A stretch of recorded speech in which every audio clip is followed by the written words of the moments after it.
आज वनवास मांग लिया है और भगवान वनवास के लिए प्रस्थान कर गए हैं। पहला निवास उन्होंने तमसा नदी के किनारे पर किया।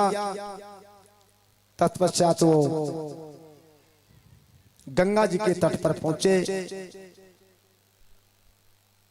वहां जाकर के उन्होंने देखा केवल गंगा के किनारे पर एक ही नाव है, एक ही केवट है और केवट से आवाज देकर के नाव को मुंगाते हैं। लेकिन मांगी नावन केवट आना, कहू तुम्हारे मरम में जाना। केवट कहने लगा कि मैं आपके मरम को जान गया। मैंने सुना है कि ऋषि पत्नी अहिल्या पत्थर से नारी बन गई। मेरी नाव तो काठ की है महाराज, और काठ की नाव से अगर ये नारी बन गई तो घाट पर नहीं रहेगी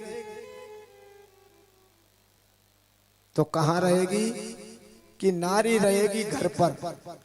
लक्ष्मण जी बोले कि नारी घर पर रहेगी तो कोई बात नहीं है, घर पर रख लेना।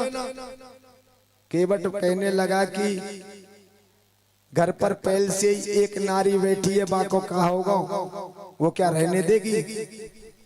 नहीं भैया,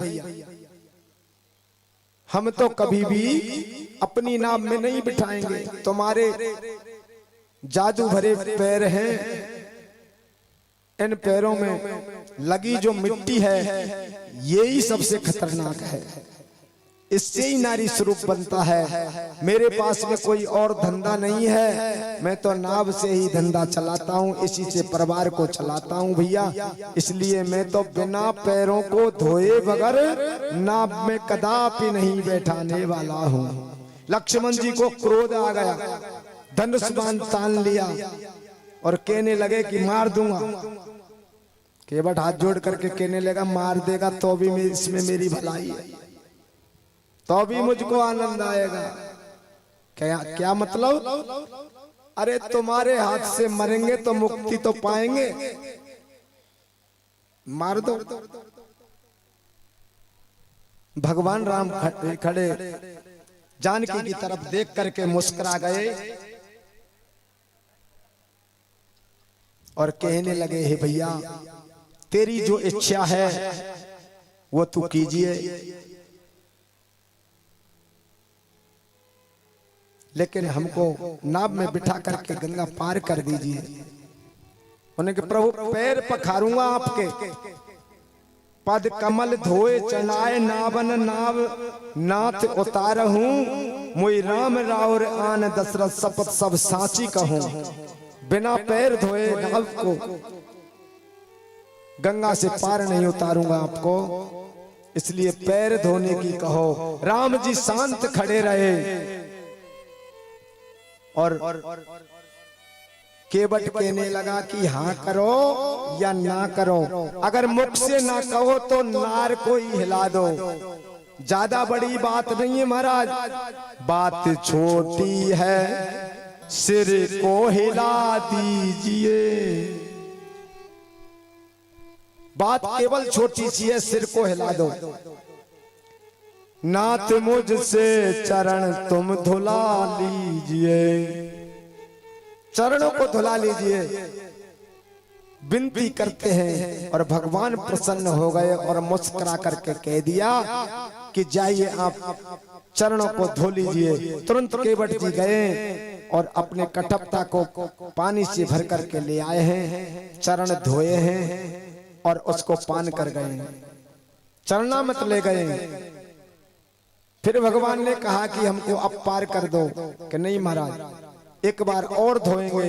फिर चरण धोए, फिर चलने को तैयार हुए कि अब पार कर दो, कि नहीं महाराज एक बार और धोएंगे। इस प्रकार से केवट ने 3 बार भगवान के चरण धोए।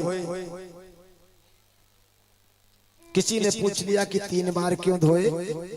कि केवट था भक्त,